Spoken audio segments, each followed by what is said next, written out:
¿Qué tal? Buenos días. La situación es insostenible. Lo dice el presidente de Canarias desde la isla del Hierro ante la llegada masiva de migrantes. Durante el fin de semana llegaron nada menos que 26 embarcaciones, casi 2.000 personas más a las que atender. El problema es mayor entre los menores, que deben ser acogidos sin posibilidad de derivación. Más de 5.000 son atendidos ya en las islas. Solo este mes han llegado 900.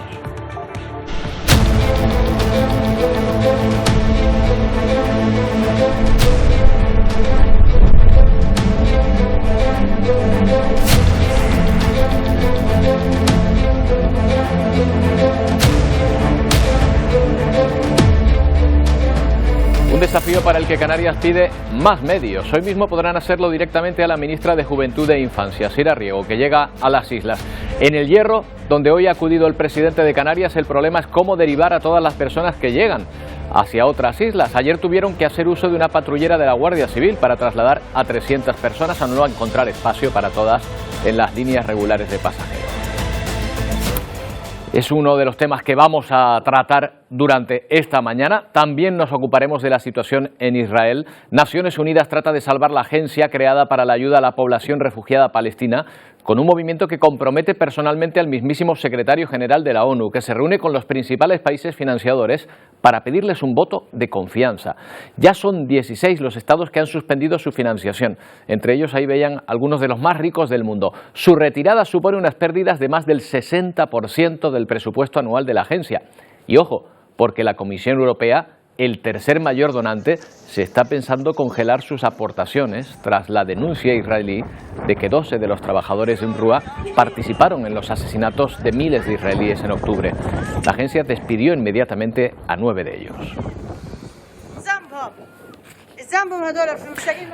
De convertirse en una decisión irrevocable, la de esos 16 países, 6 millones de palestinos podrían quedarse sin asistencia sanitaria, unos 500.000 sin educación, desde el mes que viene. La UNRWA ha dicho que a partir de febrero probablemente no tenga capacidad para ayudar a los damnificados.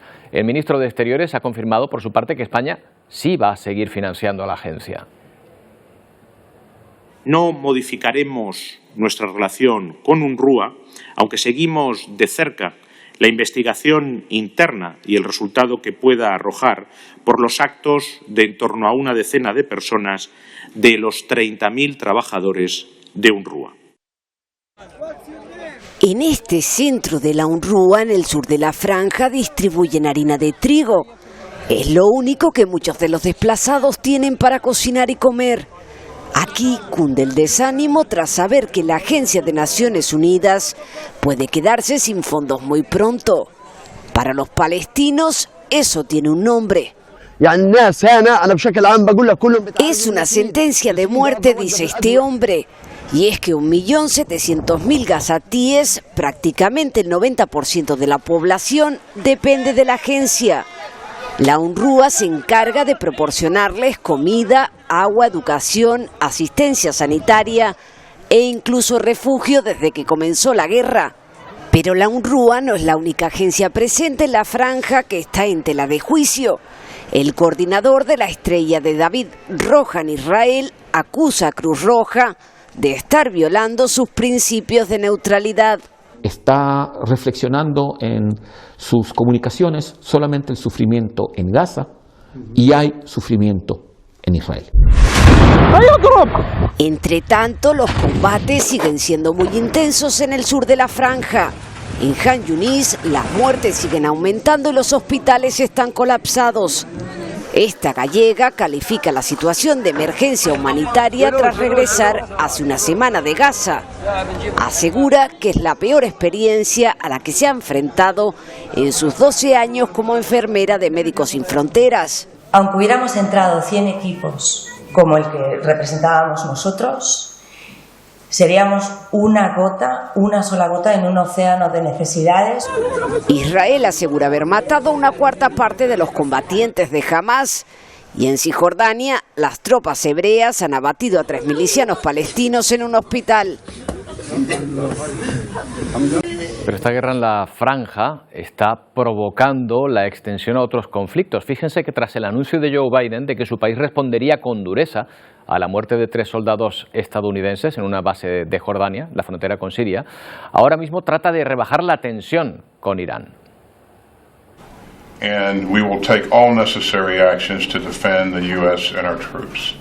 El jefe del Pentágono asegura que se van a tomar todas las acciones necesarias para defender a Estados Unidos y sus tropas, pero añade que con moderación. Es año electoral y se nota. Los republicanos reprochan a Biden que esté mostrando debilidad y le piden atención, que ataque directamente a Irán. Los portavoces del presidente insisten en que no quieren agrandar el conflicto ni una guerra abierta con Teherán. Es desde luego lo que nos faltaba. Mientras hay otra guerra abierta, la de Ucrania, los ataques por ambos bandos se han intensificado desde la madrugada.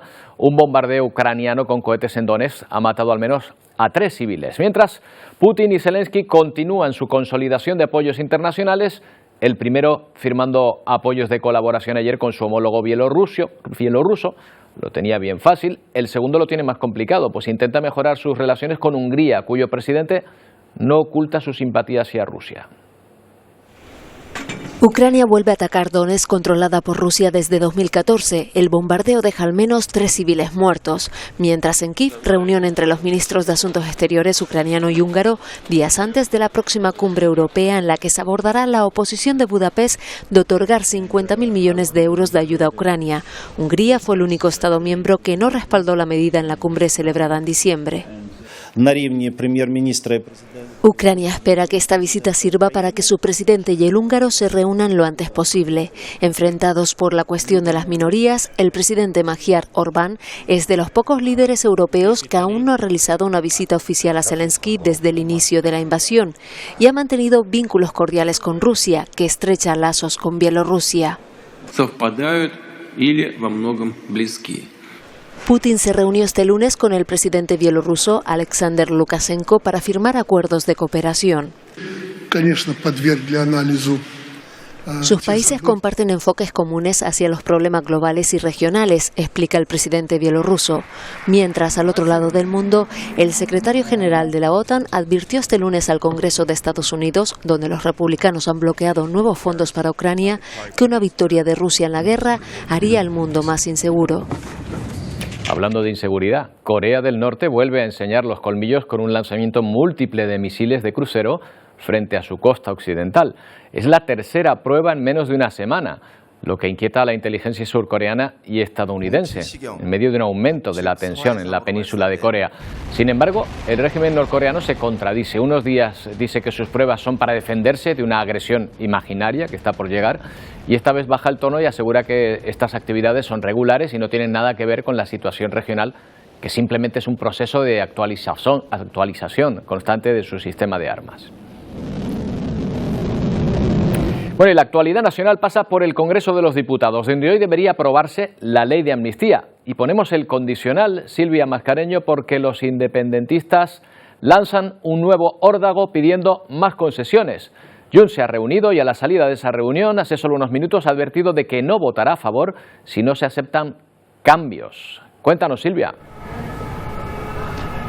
Sí, parece que viviremos una nueva jornada de infarto. PSOE y Junts siguen negociando hasta ahora, pero como decías, los independentistas presionan para blindar aún más a Puigdemont y a los suyos, y no descartan, de hecho ese comunicado lo confirma, votar en contra de un texto que impulsaron ellos mismos, pero que prefieren vuelva a la Comisión de Justicia para renegociar y rehacer a su gusto. Hasta el último minuto todo es posible. Esa votación se producirá aquí en el Congreso a media tarde, por cierto, votación a viva voz por expresa petición del Partido Popular.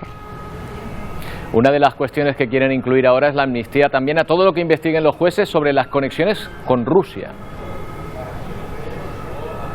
Sí, lo que quieren hacer es cerrar la puerta a que cualquier investigación de los tribunales deje fuera de esa amnistía a cualquiera de los afectados. Hay 2 tribunales en la diana. Primero, la Audiencia Nacional. El juez García Castellón sigue investigando los presuntos casos de terrorismo vinculados a Tsunami Democratic, pero el que más preocupa en este momento es la prórroga de la instrucción decretada por un juez de Barcelona de lo que se denomina la trama rusa, y es que esa trama rusa podría señalar directamente a Puigdemont. Gracias, Silvia. Lo cierto es que los jueces ven indicios claros, como ven, de que durante el proceso Puigdemont y su entorno se relacionaron con políticos de extrema derecha alemana, italiana y sobre todo rusa para buscar apoyos a la independencia de Cataluña. Esa investigación se ha prorrogado 6 meses. Los supuestos contactos con Rusia, en caso de probarse, abrirían la puerta a acusar a Puigdemont de delitos de traición o contra la paz o la independencia del Estado. Estos delitos quedarían excluidos, como decimos, de la amnistía. Vamos a indagar un poco en esta investigación. Fernando Cocho es analista de inteligencia, experto en seguridad nacional. ¿Qué tal? Fernando, buenos días. Un abrazo para aquí de mis hermanos. ¿Cómo estamos, Robert? Pues muy bien. Aquí estamos tratando de arrojar un poco de luz sobre esta investigación. ¿Hay pruebas sólidas, Fernando, de estos contactos del independentismo con Rusia? No hay pruebas sólidas, sino que hay documentación. ¿Hasta qué punto es documentación de esos contactos que hubo el GRU por parte de miembros del independentismo? Es destacar que no es que independencia de Cataluña, más bien, como siempre ha hecho, en las elecciones, no es la primera Fernando, vez que lo hace. Lo hace. ¿Sí?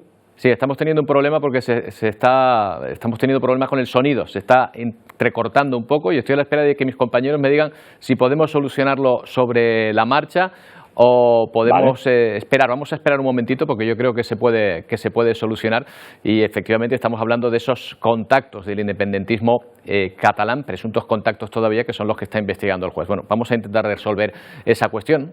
Mientras tanto, les voy a contar que aún no hay fecha para las elecciones en Venezuela, pero en ese país ya se habla de ellas. La última novedad es la inhabilitación anunciada por la justicia contra la gran opositora de Maduro, Corina Machado. Inhabilitada por 15 años, la opositora venezolana Marina Machado no podría presentarse a las elecciones. La justicia asegura que la política está inmersa en una trama de corrupción, una situación que allanaría el terreno para el actual presidente Nicolás Maduro, que podría ser candidato por tercera vez consecutiva. Ella no está dispuesta a renunciar. No pueden hacer elecciones sin mí y sin los millones de venezolanos que votaron ese día. Y el cese absoluto de todo este escalamiento represivo contra activistas sociales.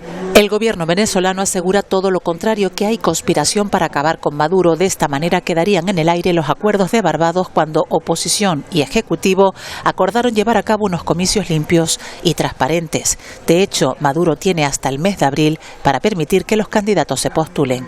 Sin cartas escondidas, sin planes macabros, sin planes para asesinarme. ¿O es que la mesa de Barbados sustituye al Tribunal Supremo de Justicia? Por Dios, no.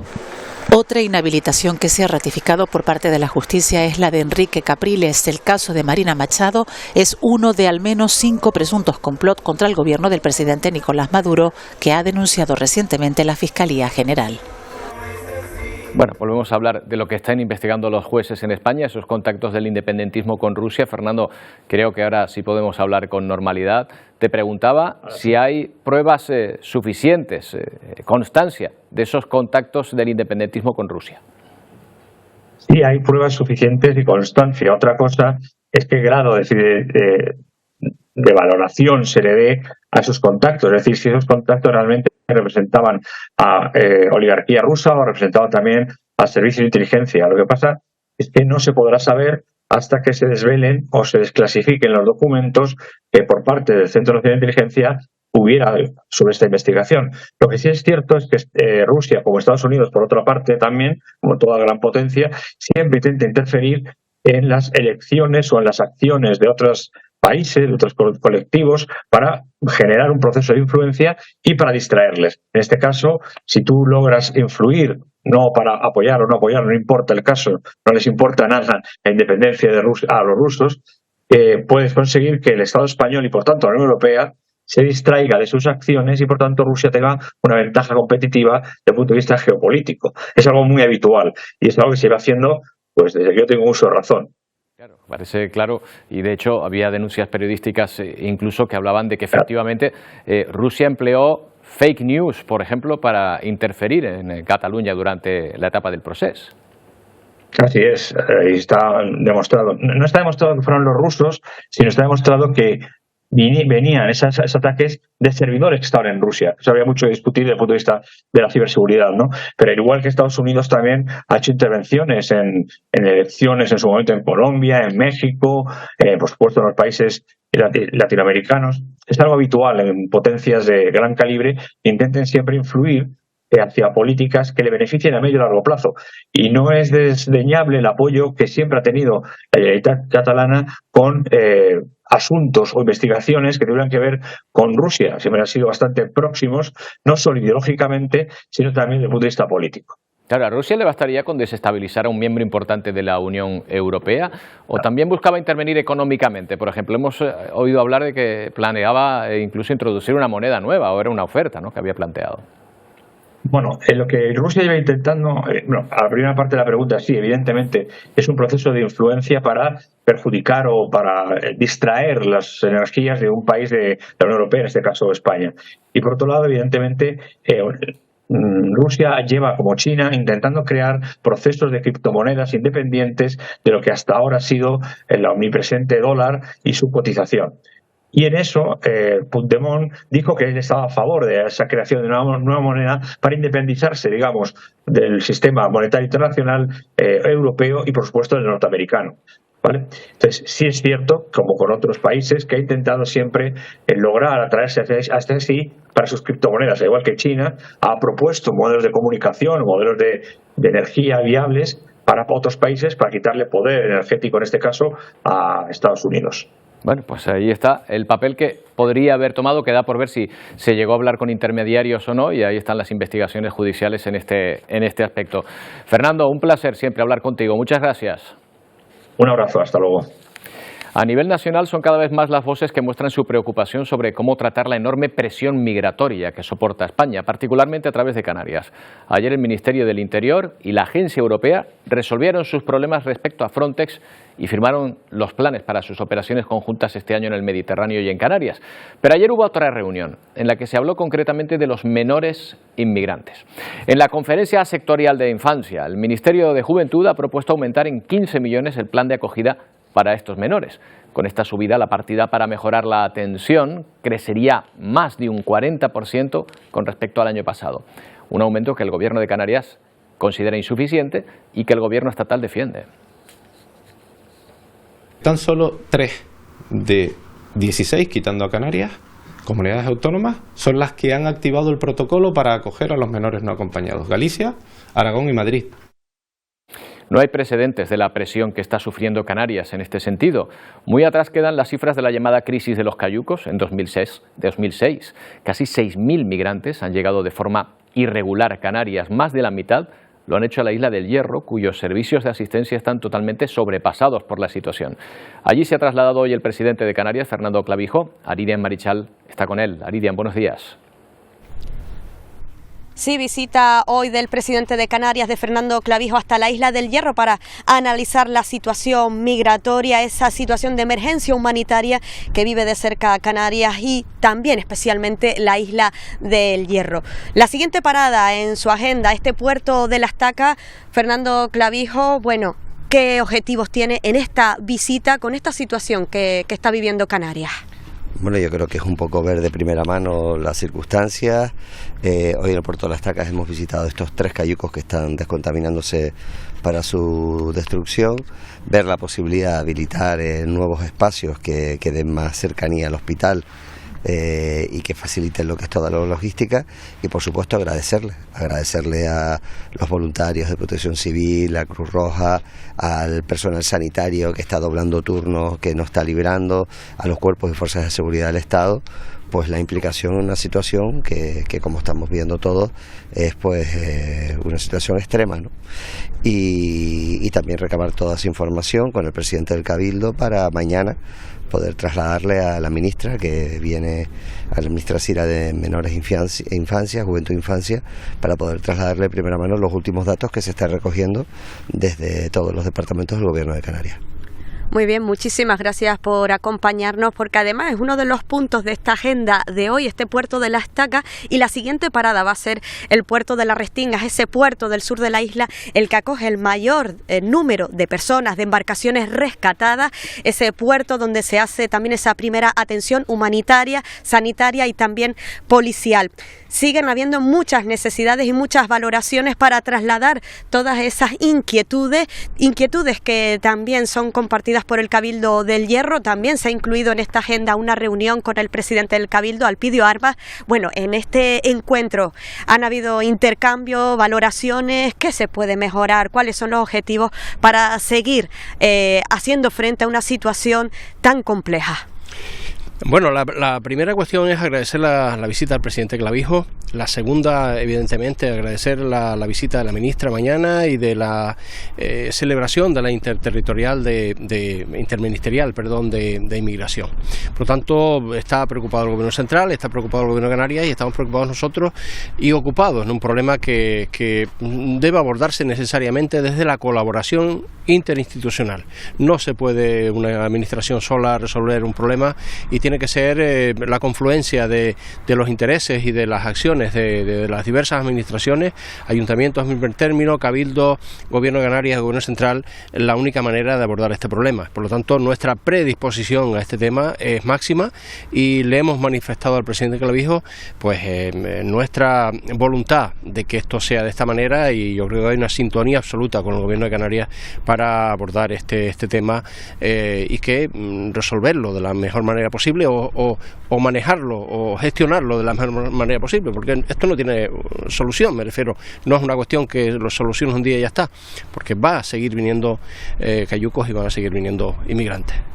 Muchas gracias también por acompañarnos. Efectivamente, es una cuestión de voluntad política, pero también de dignidad y de bienestar a todas esas personas que buscan un nuevo futuro, una nueva oportunidad en las costas canarias. Hasta el momento, finalizando enero, más de 3.500 personas han sido auxiliadas tan solo en la isla del Hierro.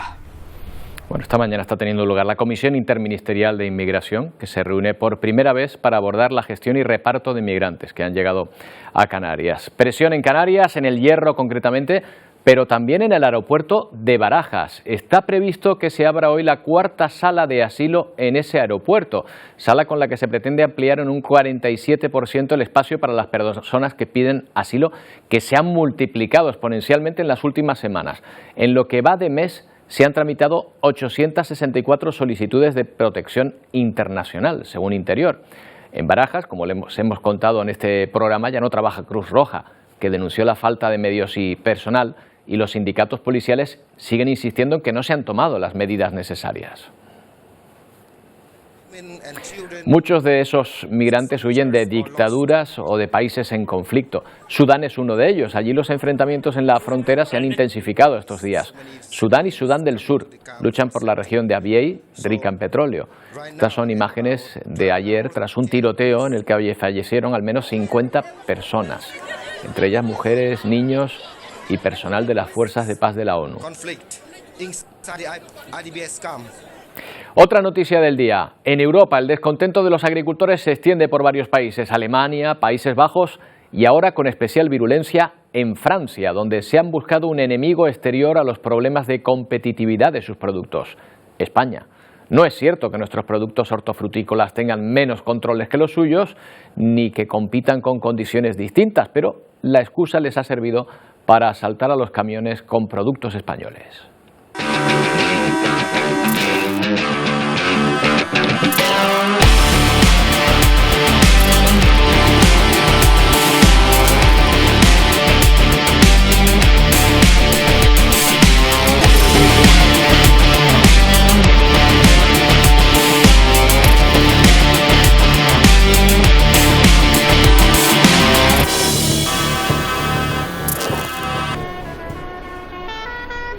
Los agricultores franceses mantienen bloqueadas las principales autopistas de acceso a París.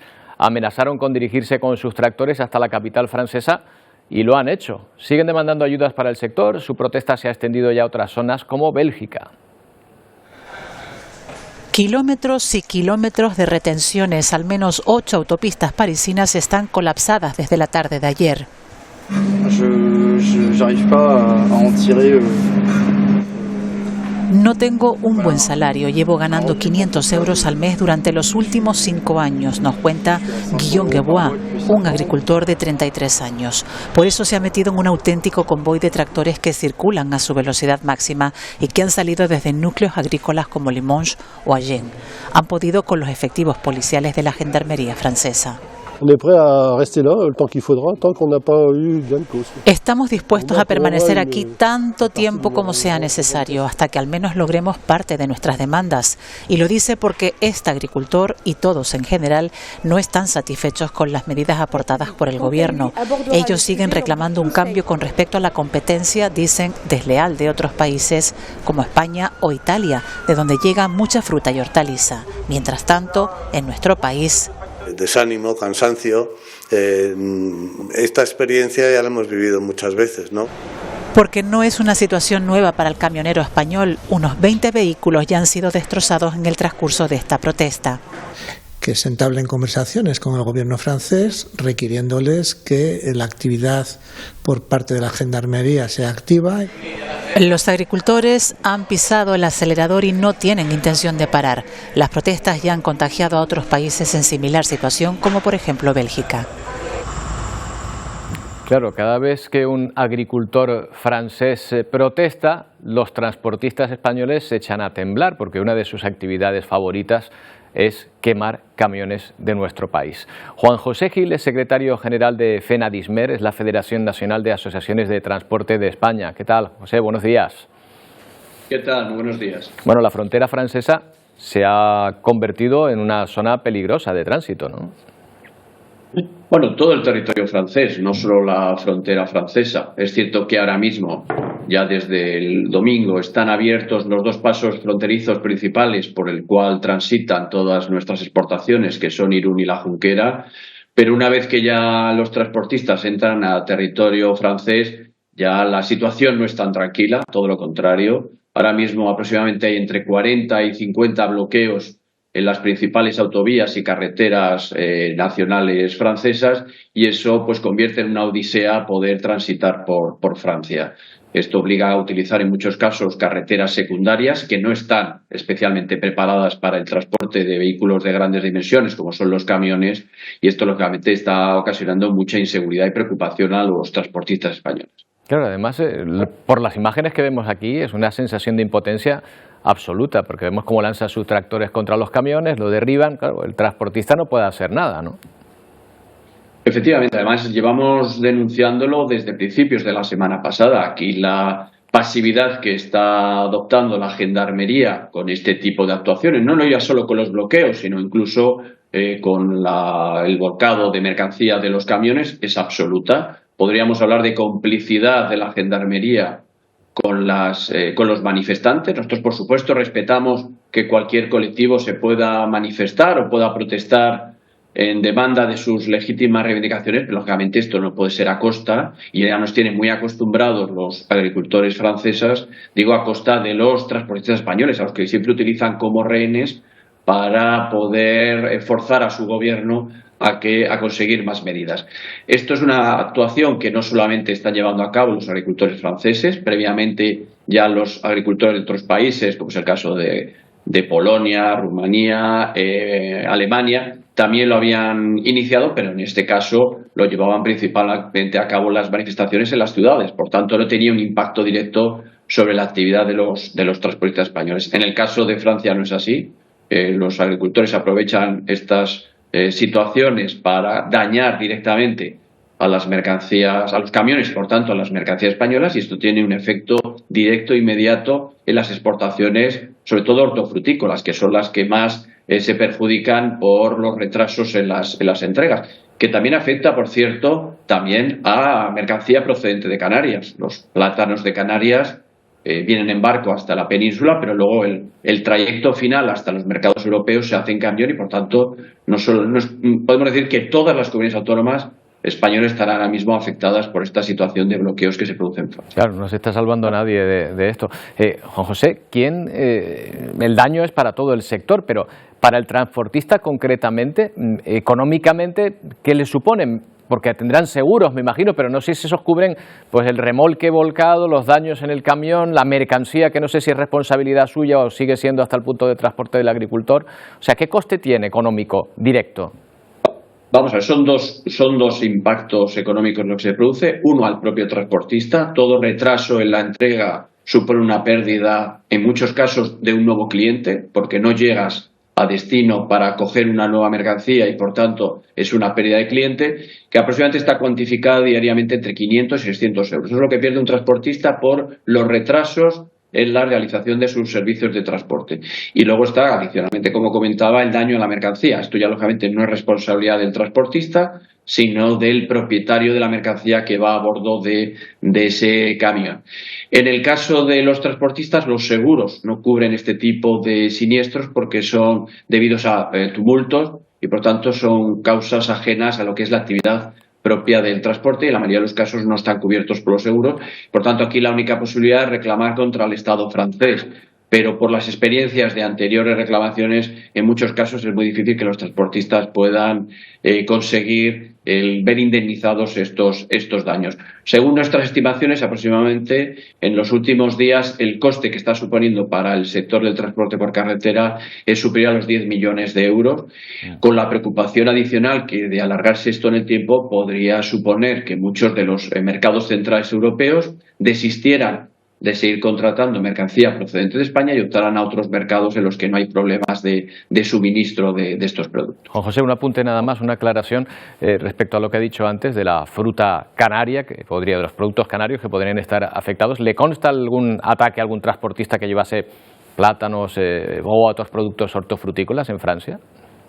Bueno, es difícil a veces saber cuál es el origen exacto de la comunidad autónoma. En el caso de plátanos, que nos conste, no ha habido afortunadamente ningún volcado de camiones, pero sí retrasos bastante importantes, en algún caso superiores a las 24 horas en el transporte de ese tipo de mercancías. Hay que tener en cuenta que de la producción canaria de plátanos, aproximadamente entre un 15 y 20% va al resto de la Unión Europea. La mayoría se queda aquí en España, pero un porcentaje muy importante también va al resto de los mercados europeos.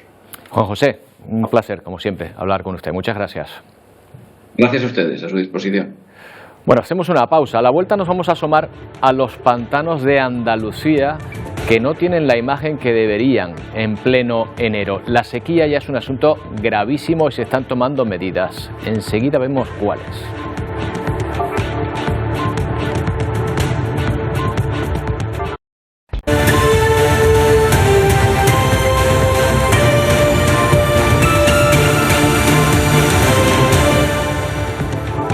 ¿Se acuerdan de la crisis inmobiliaria que afectó a nuestro país concretamente y a prácticamente todo Occidente hace algunos años? Bueno, pues imagínense eso en un país de más de 1.000 millones de habitantes. La justicia de Hong Kong ha decretado la liquidación del gigante inmobiliario chino Evergrande.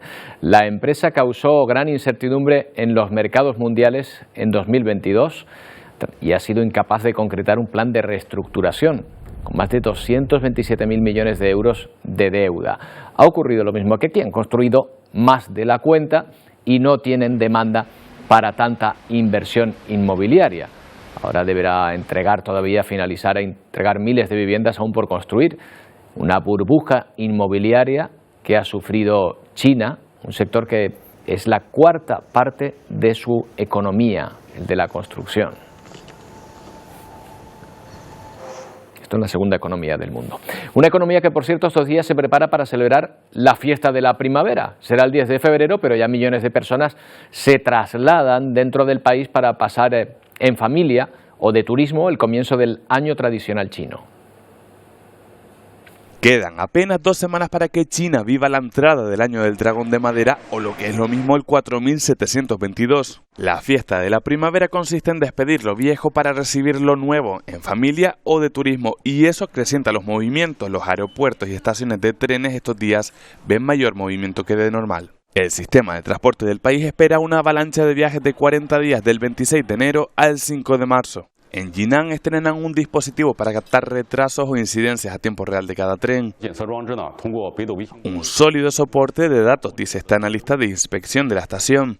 También han incorporado una sección temporal de artículos perdidos, lo que califica de muy cómodo esta pasajera que suele hacer viajes de negocios. Paciencia y orden son la clave para que estos días en China puedan llegar a sus hogares en unos 40 días que representan la mayor movilidad de población en el mundo de todo el año. La crisis climática está obligando a instituciones de toda España a adoptar medidas en el litoral.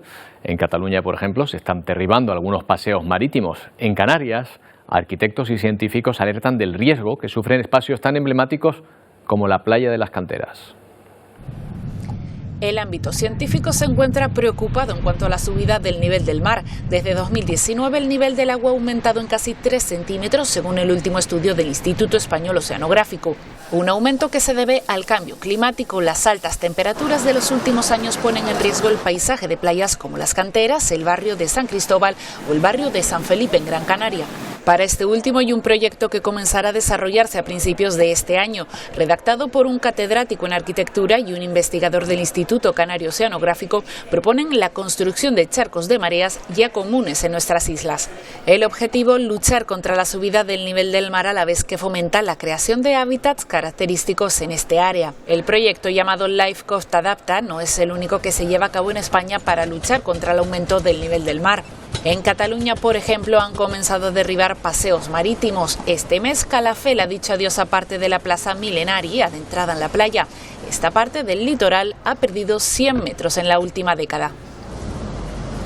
José Antonio Sosa Díaz Saavedra, catedrático de Proyectos Arquitectónicos de la Escuela de Arquitectura de Las Palmas. ¿Qué tal? Buenos días, José Antonio. Hola, buenos días. ¿Qué tal? Bueno, la subida del nivel del mar parece que es un hecho, pero además es algo inminente. ¿Estamos ya viendo problemas en nuestro litoral? Sí, los problemas son ya, yo creo que visibles para todos, ¿no? En cualquiera de las costas de las islas hay una importante regresión de la costa, o sea, la costa se está echando hacia atrás, ¿no? Por decirlo en términos coloquiales, cada vez más, ¿no? El tema de la crecida de 3 centímetros es importante, pero es algo que quizás le hace perder importancia al asunto, porque uno piensa en 3 centímetros y dice, bueno, con 3 centímetros tampoco pasa gran cosa, ¿no? Claro. Pero sin embargo, el efecto es muy importante porque es el cambio de las corrientes, fundamentalmente, y el del oleaje en el futuro, el que va a producir los efectos más demoledores. La corriente tiene un efecto sobre la protección natural de la costa, y esta es la cuestión, creo yo, ahora mismo más importante. Se lleva la arena, se lleva el callao o se lleva la tierra, de manera que la costa se mete en ese proceso de regresión que hace que alcance a los paseos marítimos o a las viviendas, ¿no?, que ocupan este litoral. Claro, además transforma ese entorno concreto, ¿no? Ustedes ponen el ejemplo de un espacio emblemático en las islas, el de las canteras. ¿Han notado allí ya el deterioro? ¿Es un hecho? En las canteras se nota, no se nota mucho, pero se nota la pérdida de arena, aunque siempre hay ciclos de ida y venida de la arena. Y también hay un proceso de deterioro de la barra, que ese es más lento, ¿no? Pero no es un problema solo de las canteras, quiero decir que es un problema que afecta a la totalidad del planeta y que afecta a la totalidad de las islas. Hay que entender que todas las playas son territorios frágiles, ¿no? Las costas son territorios muy frágiles, muy delicados, que cambian en función de cualquier modificación de vientos o corrientes, ¿no? Y por lo tanto, como situación de equilibrio inestable que tienen, es muy fácil que desaparezcan o más rápido o más lento. Eso es un tema urgente al que hay que poner remedio. Claro, ustedes, entre las posibles soluciones, proponen charcos de marea en el proyecto Life Costa. Sí. ¿Por qué? ¿Por qué un charco de este tipo podría ayudar? Quería explicarlo, porque realmente, bueno, el proyecto Life esto lo estamos haciendo entre varias universidades y es un equipo multidisciplinar, ¿no?, en el que, bueno, Alonso Hernández y yo formamos parte, digamos, de los iniciadores del proceso, pero hoy en día somos un equipo muy grande, es un proyecto importante de la Unión Europea. En realidad lo que vamos a hacer frente a una solución dura, o sea, la cuestión está, Roberto, que si tú tomas una decisión para proteger la costa para los próximos 50 años, por ejemplo, o 100 años, ¿no? En diferentes escenarios que quieras plantear, probablemente te va a salir un espigón que te haga perder la playa, que te haga perder la costa, ¿no? Esa es la cuestión que nosotros nos planteamos de entrada. Por lo tanto, planteamos una solución que sea crecedera, que pueda crecer con el tiempo, que se pueda adaptar a los distintos escenarios que se vayan produciendo. Si dentro de 50 años tienes tanto, pues tanto crezco o tanto crezco en horizontal o tanto crezco en vertical, de manera que pueda ir tomando decisiones paulatinas y que en cada uno de esos escalones pueda seguir utilizándose la playa, pueda seguir utilizándose la costa, que para Canarias es fundamental, ¿no? Tenemos muchos kilómetros de costa, ¿no? Y estamos acostumbrados a vivir en ella. Perderla sería un drama, no solamente desde el punto de vista económico y turístico, que lo es, sino también desde el punto de vista social.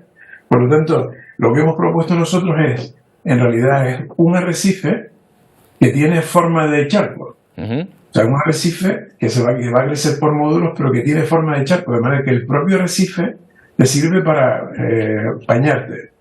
Pero no hay que verlo como estamos creando un charco normal, sino que es un proyecto que parte de una gran investigación, ¿no?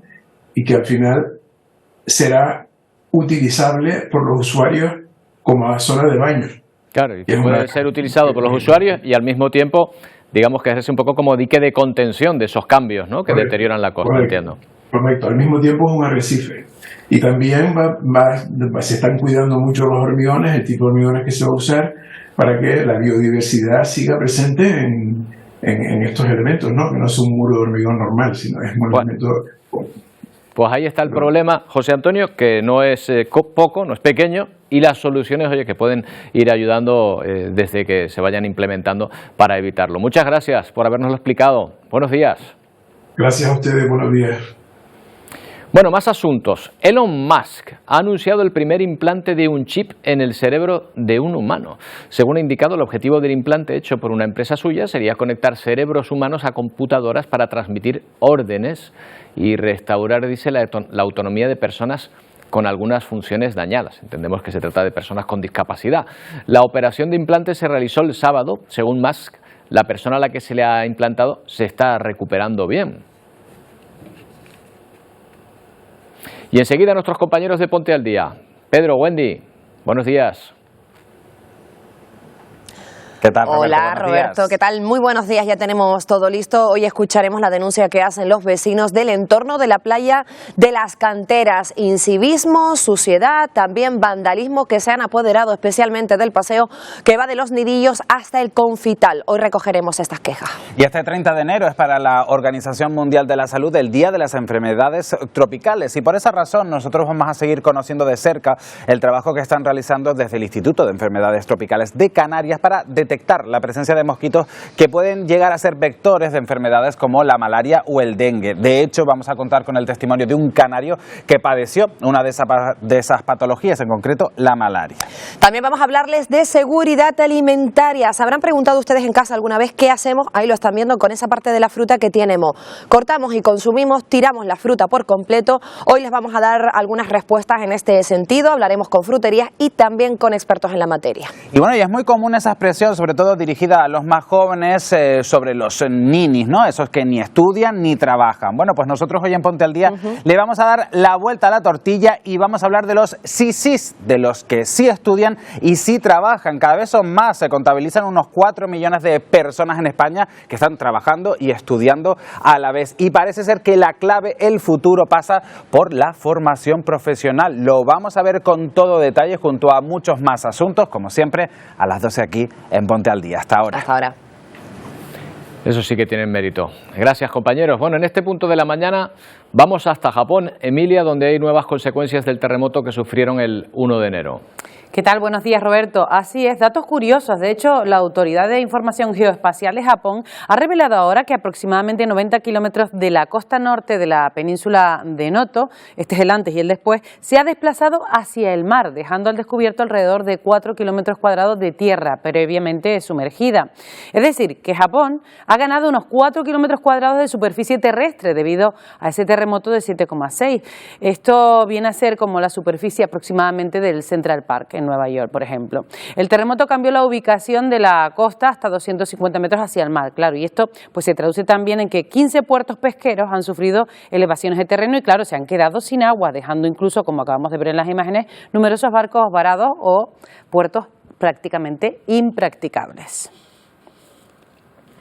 Y precisamente falta de agua están padeciendo en muchos puntos de nuestro país. En Andalucía, por ejemplo, siguen tomando medidas para hacer frente a la sequía. Este lunes el Consejo de Gobierno de la Junta ha dado luz verde al cuarto decreto de la sequía de la comunidad, casi 218 millones de euros y que tiene en los sondeos, en la desalación o en el potencial productivo alguno de sus ejes. Permitirá dotar a la región de 81 hectómetros cúbicos de agua nueva. Se trata de una medida necesaria porque Andalucía se acerca peligrosamente a lo que se conoce como metasequía, algo que ya se vivió en 1995. Los embalses se encuentran en estos momentos a poco más del 21% de su capacidad. Metasequía, bueno, una palabra nueva. A ver si llueve pronto allí y aquí por lo pronto, desde luego de apenas nubes, ¿no? Seguimos en medio de la calima. ¿Hasta cuándo, Emilia?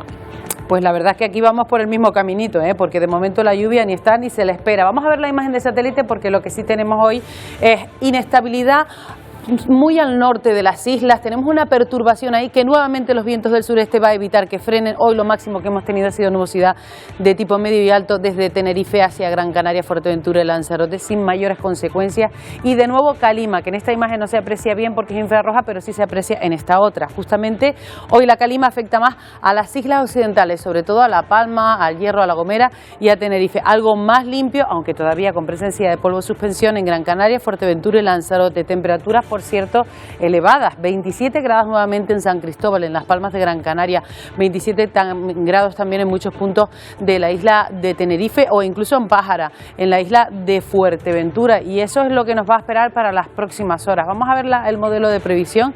De momento, fíjense, tenemos una pequeña perturbación que gira en sentido contrario a las aguas del reloj, en Azores, va bajando y ahí se queda en Madeira y luego se desvía hacia el oeste. ¿Por qué? Porque el viento va a seguir soplando del sureste y ese viento del sureste es el que va a seguir también trayéndonos polvo en suspensión y calima durante las próximas horas.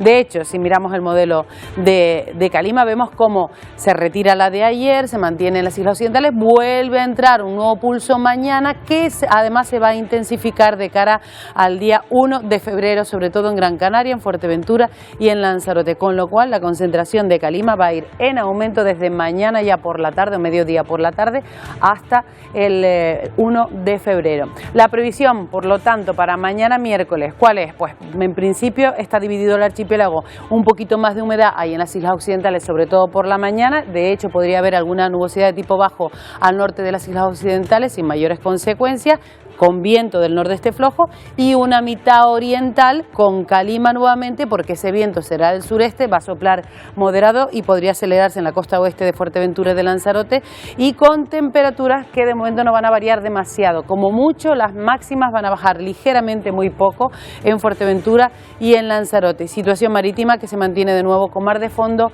del noroeste con olas de hasta 2 metros de altura en las costas del norte, Roberto. Así que de momento seguimos. Despedimos enero con calima y recibimos febrero con calima.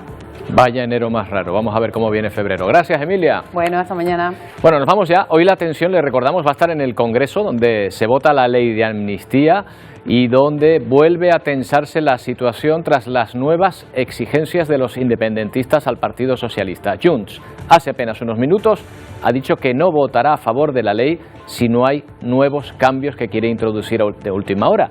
Cambios como incluir el delito de traición en la amnistía.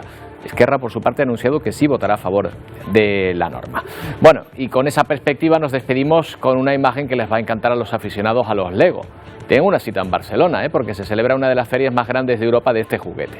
En la exposición se puede ver Por ejemplo, el avión presidencial estadounidense, el Air Force One, ahí lo tienen, en un modelo a escala para el que se ha necesitado 1 millón de piezas.